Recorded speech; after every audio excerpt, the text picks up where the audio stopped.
Hey, Coach Statman's giving me the thumbs up. We're going to go right to the phone lines and talk to the new head football coach at Westmoreland Oriskany, Coach Brandon Woods. Let's go to the phone lines now.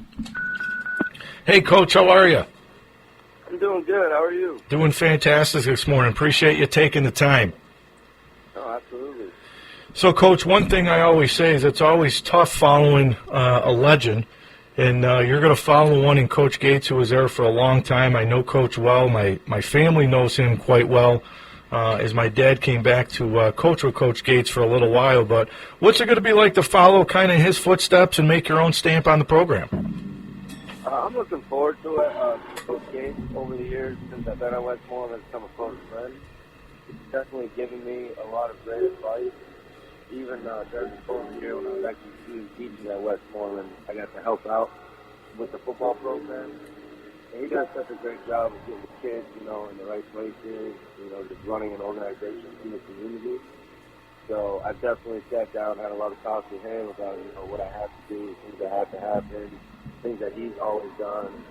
The four people to look out for that, you don't really give credit to, but like the ground crew that's always doing things to make sure you give them credit, and also the parents of the kids. So I'm definitely looking forward to it and hoping I can have a stamp on the program just like he did and, get the kids to love football. And, Coach, many of us that are familiar with Coach Gates, and I've had the opportunity to coach against him myself, the style of play that, Coach used for, well over his 20 years. What are some differences that you'll bring in, philosophies, tendencies and all that? What will be some differences? So for me, coming from, Utica University as a player and coach, I'm more of like a power spread scheme as far as, putting as many wideouts as you can on the field, really using the perimeter, while also having, gap scheme, run stuff, and read options. So I'm hoping to really be able to, spread out, and then I'll be more shotgun than under center.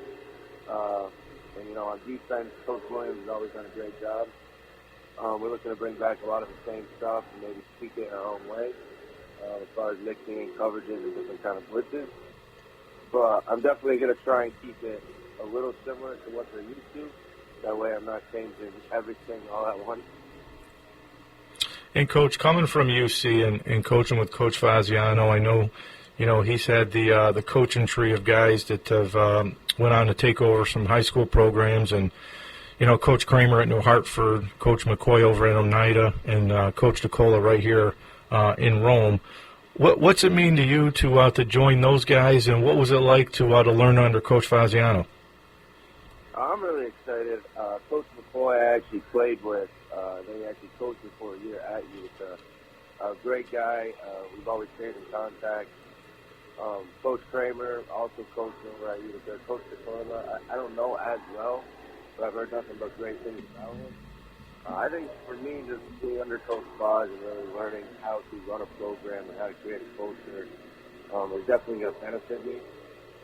He's a great mentor for me as a young coach, kind of showing me what should be done and what shouldn't be. Taking me to any clinic that he ever could to learn from other coaches and learn about football more. So I'm definitely looking forward to being part of this coaching tree as a head coach in the area, and definitely hoping I can bring some of the stuff that I learned at Utica to the Westmoreland program. Hey, Coach, this is Coach Bags. I got my Westmoreland gear on today, so that's a good thing. But talk about a little bit. I know you coach baseball too. We talked a little bit on the field, I think last week. But you really are trying to get the player. You're talking to the players that even play baseball to get them interested in football. I know you've already started passing out the playbooks to some of the key guys. Talk about trying to get those kids involved in football who maybe don't have it on the radar yet.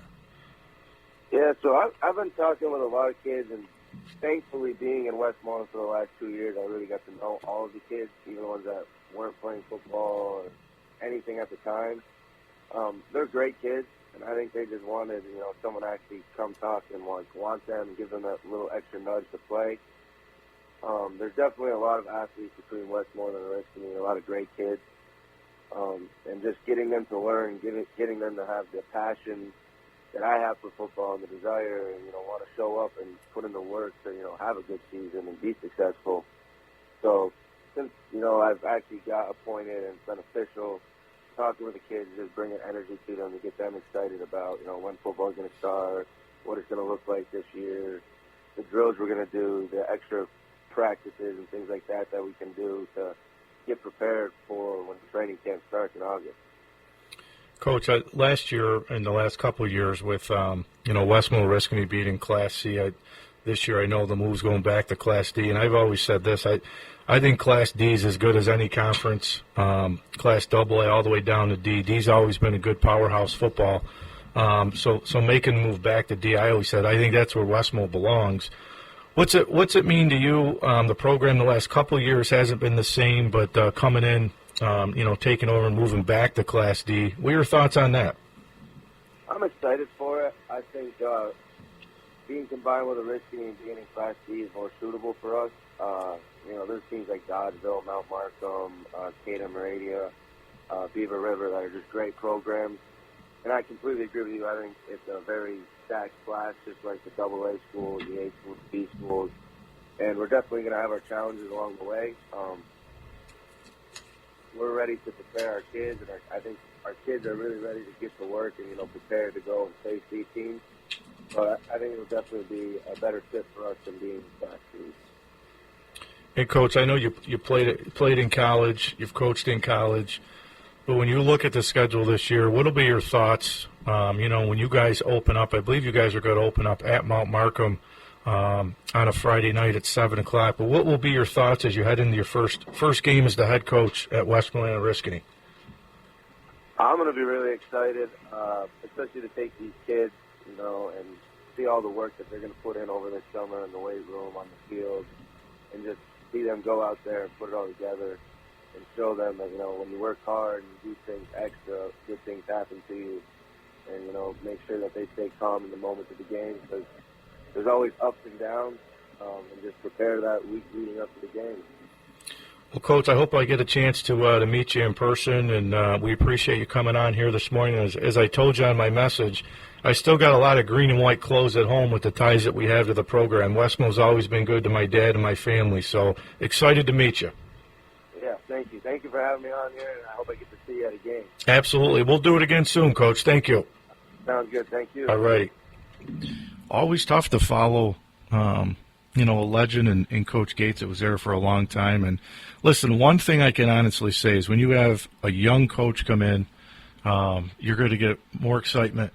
You're going to probably get more kids to come out than they've had in the past couple of years. And I think that's with any new coach that shows up to bring that excitement. And I think, like you said, being in the school, within the program the last couple of years, he has the ability to interact with some of those kids. He's got a great relationship with those kids, because I know he did some work with the kids with the workout programs and everything in school.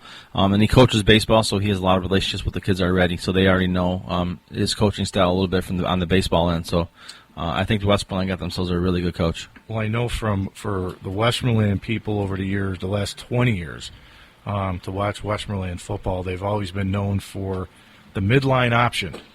And now to talk to Coach Woods and hear that let's go 4 or 5 wides, that's not something you see and you hear that you'd ever think of in Westmoreland, because that's not usually how it goes. Usually it's a big offensive line. Let's run the football, good quarterback. You'd have to go all the way back to 1991 for that to happen.